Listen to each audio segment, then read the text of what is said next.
Buenas noches. En días pasados, el profesor Carlos Patiño me invitó, me pidió de pronto el favor de que hablara o dijera algunas palabras con respecto a este texto. Este texto me pareció, Carlos, me pareció maravilloso, la voluntad y el deseo. Y pues, me demoré un poco, estamos con entrega de notas y yo pues estaba un poco ocupado y sí quería dedicarle algunas palabras a lo que Carlos me manda de pronto que converse un poco. Discúlpeme, yo miro si puedo poner aquí un poco más de luz. Bien. La voluntad y el deseo. ¿Por qué quisiera comentar este texto? Por varias razones. Uno, hace 2 o 3 meses estuve participando, me invitaron a participar en un panel, en un seminario sobre este tema, sobre género. Estábamos hablando sobre esa idea queer y un poco como qué podía decir el psicoanálisis con respecto a esto. Es por el motivo que quisiera de pronto alargarme un poco y es porque no es un tema del que yo hable en la universidad. Es un tema que me interesa, ¿sí? Pero digamos que a la facultad, a la universidad, este tipo de tema no le interesa y por tal motivo pues yo en esos fueros no hablo. Pero además quisiera dedicarle unas palabras al psicoanálisis porque creo que en la medida en que la gente más lee y más, digamos, incursiona en ciertos temas serios, empieza a darse cuenta que el problema es que el tema del psicoanálisis está prácticamente en todas partes. Es decir, ahí la cuestión es que incluso, era un textico que quería sugerirles de entrada, se llama Topología de la Violencia, de Byung-Chul Han, de los últimos que salió, y el problema es que para entender a Byung-Chul Han hay que leer de psicoanálisis y hay que leer a Foucault. Yo me considero un Foucaultiano, yo tengo un aprecio grande por Foucault. Foucault me parece un tipo muy brillante y Foucault creo que le hizo unas críticas muy serias y muy puntuales al psicoanálisis, que de ellas ahorita hablaré un poco. Y es sobre todo que Foucault tuvo unos 10, 15 años de ser muy crítico con el psicoanálisis, pero hay que decir que todo el tiempo que leí esto estuve pensando en la historia de la sexualidad. Este es el tomo 3, el de la inquietud de sí. Hay que decir que en este tomo 3 él se reivindica mucho con el psicoanálisis. Lo raro es que este tomo 3 y otro texto que me parece importante mencionar, que es el seminario de la hermenéutica del sujeto de Foucault. Foucault muy particularmente hizo algo en el seminario de la hermenéutica del sujeto, es que él quería hacer una genealogía y una especie de arqueología del psicoanálisis desde el mundo griego hasta la actualidad. Creo que lo logró muy bien y ahí es donde él hace las críticas al psicoanálisis como un sistema de confesión, que en el documento lo vi y me parece que es bueno aclararlo. ¿Por qué? Porque el Foucault del final, que muchos no lo nombran, 1 o 2 años antes de que Foucault pronuncie el último de su seminario, Lacan había muerto. Lacan y Foucault eran conocidos, no eran amigos, pero eran conocidos. Y la cuestión es que yo creo que para leer a Foucault hay que leer de psicoanálisis y para entender a Lacan hay que leer a Foucault. Eso no le gusta a los psicoanalistas, pero lo tengo que decir, yo no soy un ortodoxo, no me considero un ortodoxo, creo que ser un ortodoxo es un error inmenso y por tal motivo yo no milito en ningún movimiento psicoanalítico hace más o menos unos 6 o 7 años, que fue una decisión personal.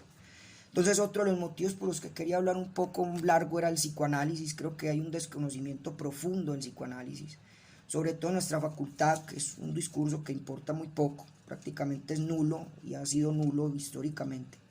Algunos lo hemos rescatado. Entonces yo quisiera empezar por aclarar algunos conceptos muy claros del psicoanálisis, pero antes de aclarar esos conceptos quiero leer algo y es porque me llama la atención, además, tercer punto por el que quiero hablar un poco extenso. Y es aclarar que para mí es pesaroso, digamos, que haya personas, yo he escuchado profesores de la universidad que dicen que la homosexualidad es una cuestión hereditaria y es una cuestión genética y biológica. Yo considero que eso es un acto un poco irresponsable, sabiendo que incluso ellos también son en gran medida, es que no sé si estos son grupos, ¿no? Esto es una forma de ser, como cualquiera, ¿no? Y ahí quiero aclarar algo, si uno lee bien a Freud, creo que se lleva buenas sorpresas. Por ejemplo, muchos hablan de la misoginia de Freud, pero la misoginia de Freud no era de Freud, era de su época. Y dos, Freud es uno tal vez de los primeros que va a plantear que la homosexualidad no es una enfermedad, que él no cree en las estrategias estas de recuperación, porque hay que plantearlo, es decir, Freud era un tipo muy conservador en muchas cosas, pero era un libre pensador, muy grande en otras. ¿Y por qué lo digo? Porque Freud tuvo grandes profesores, dos profesores voy a nombrar: Hermann Lotze, que era un gran médico era un gran médico y un gran psiquiatra, y Franz Brentano, que Franz Brentano era filósofo y era lógico.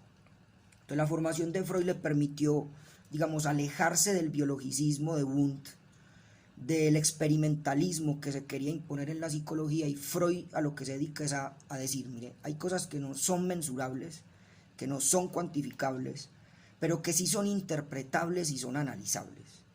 Y por eso Freud se dedica a los objetos raros a los que se dedicó, los sueños, los lapsus, el acto fallido, pero la idea que quería dejar era, para Freud la homosexualidad no era una enfermedad y por tal motivo no necesitaba curación. Pero lo digo por el primer párrafo que quiero leer. Por otro lado, a través de la investigación encontramos que muchas personas trans, gays y lesbianas adoptan discursos esencialistas, a menudo biologicistas, que reifican el género y la tendencia sexual, estableciendo marcos conservadores, desde los cuales no es pensable ningún tipo de transformación social de las reglas del género, la base de su propia opresión. Es lo que vengo diciendo. Y en el otro extremo, una minoría plantea que la sexualidad y el género son aspectos sujetos a la voluntad individual, transformables a nuestro antojo. Yo creo que ese es otro error, que el psicoanálisis no cree en el libre albedrío. No, creo que con el problema de la libertad hay unas discusiones largas, pero estamos determinados. Es decir, para los psicoanalistas, y yo digo, no soy ortodoxo, pero leo a Freud, me gusta mucho Freud, es el psicoanalista que más me gusta. Y uno encuentra que Freud, como les decía ahorita, hay un momento donde él dice, estamos determinados por la cultura, por las estructuras de la cultura, por las formas de valor de la cultura. Eso es el deseo para el psicoanálisis. El deseo para el psicoanálisis no es una cuestión orgánica ni biológica. Nuestro deseo, dice Lacan, es deseo del otro, y el otro es la cultura, ¿no? Lacan tiene un concepto que es el otro, con mayúscula, creo que hace falta, y es porque nosotros realmente no entendemos y no sabemos sobre nuestro deseo. Voy a tener que hablar de otro concepto lacaniano que me parece importante, y es que para los psicoanalistas lacanianos todos estamos en una falta en ser. ¿Qué quiere decir falta en ser? Y el problema es que creo que aquí hay un discurso que falta, y es plantear el problema del capitalismo. Y es porque el problema que tiene el capitalismo con respecto a nosotros es que redobla nuestra falta. Y me explico. Falta es que todos los seres humanos, este es un planteamiento del malestar en la cultura, todos los seres humanos, para adaptarse al mundo, tienen que ceder en sus pulsiones. Y voy a explicarme. No es lo mismo el instinto que la pulsión, porque el instinto es orgánico y es biológico. Es decir, yo tengo hambre, voy y como y calmo el instinto. Pero el deseo es lo que está detrás incluso del comportamiento. ¿Por qué? Porque ¿cómo explicar la bulimia? ¿Cómo explicar la anorexia?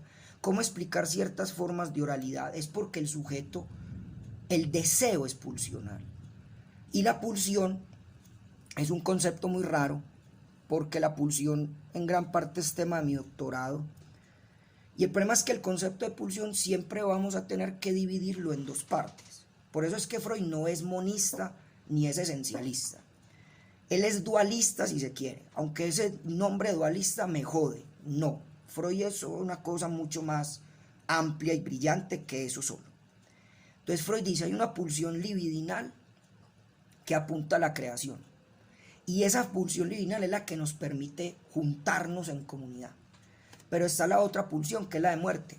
Y esa pulsión de muerte está puesta en la agresividad, y por eso ahí lo decían, una pulsión de muerte que yo no puedo poner afuera, viene hacia adentro. Y le voy a decir lo otro. El yo humano, el ego, si se quiere, es formado por libido, mientras que el super yo es formado por pura pulsión de muerte. Entonces la definición que nos da Freud del superyo es que es un cultivo de pulsión de muerte. pero nos dice además que el super yo es el heredero de los valores, de las estructuras, de las creencias, de los discursos de la cultura. Y por eso depende en gran medida de la represión.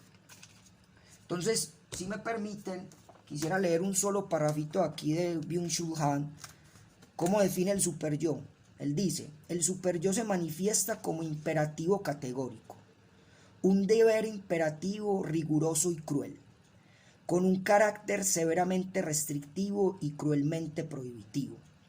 Se encarniza implacablemente contra el yo. Por eso lo de la autoexigencia que hablan allí en el documento. Yo tengo que adelantarme aquí un poco, pero ahí en el documento les habla de eso. Entonces, las exigencias de la cultura se afincan en el superyo y son pura pulsión de muerte. Por eso es que uno de los grandes trastornos tal vez actuales es el problema con el narcisismo, pero por el otro lado el problema con la depresión.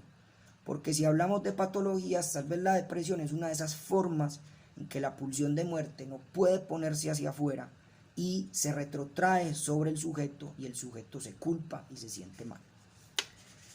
Su verbo modal principal es deber, que convierte al yo en un sujeto de obediencia. Del mismo modo que el niño se haya sometido a sus padres y obligado a obedecerlos, se somete el yo al imperativo categórico de su superyo. Y recuerdo la definición de superyo. El superyo es la herencia de la cultura. Es decir, es raro que cuando yo conseguí este libro y miro el tercer capítulo, que es todo sobre el superyo, yo decía, ¿por qué? Porque Byung-Chul Han entiende algo, y es un parrafito que quisiera leerles del documento que Carlos me pide comentar, y es el último párrafo de esa parte que dice: